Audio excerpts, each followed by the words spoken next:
जो ब्रह्मा ने लिख दिया छठी राव के अंक, राय घटे न तिल बढ़े, रहुरे जीव निसंग। ये किसके लिए लिखा है? दुख सुख भोग के लिए। प्रारब्ध हमारा कुछ नहीं बिगाड़ सकता। यदि हमारा वर्तमान का समय भगवान में जा रहा है, प्रारब्ध नहीं बिगाड़ सकता। हाँ, नहीं सही है, पर इसको बदला जा सकता है। हम कोई पशु थोड़ी है कि उसी घटनाक्रम में बंधे रहे। अगर उसी निश्चय में बंधे रहेंगे तो भगवत प्राप्ति किससे होती है?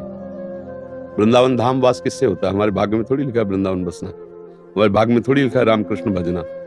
ज्योतिषाचार्य से दिखवा लो ज्योतिष, किसी की कुंडली में नहीं लिखा।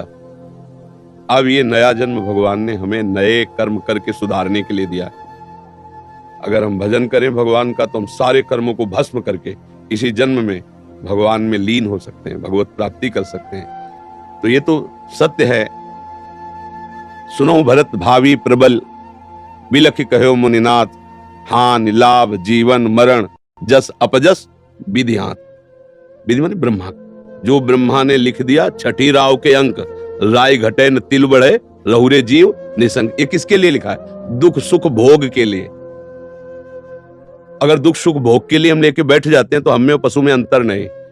हम मनुष्य शरीर में भगवान के अंश हैं। हम इस दुख सुख की परंपरा को नष्ट करेंगे, मिटा देंगे इस दुख सुख की परंपरा को, और इसी जन्म में भगवान की प्राप्ति करेंगे। हम अपने नए भाग्य की रचना करेंगे। इसी जन्म में हम कर सकते हैं, सुअर कुत्ता बन के नहीं, अन्य जीव पक्षी बन के नहीं, मनुष्य शरीर बन करके। प्रारब्ध हमारा कुछ नहीं बिगाड़ सकता। यदि हमारा वर्तमान का समय भगवान में जा रहा है, प्रारब्ध नहीं बिगाड़ सकता।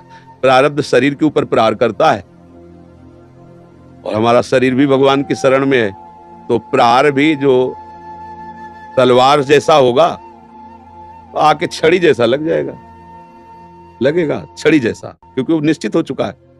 पर हम भजन के बल से उस प्रारब्ध को सह के भगवत प्राप्ति कर लेंगे। बस एक ही शरीर है, जहां ये छूटा, अब फिर आवागमन नहीं।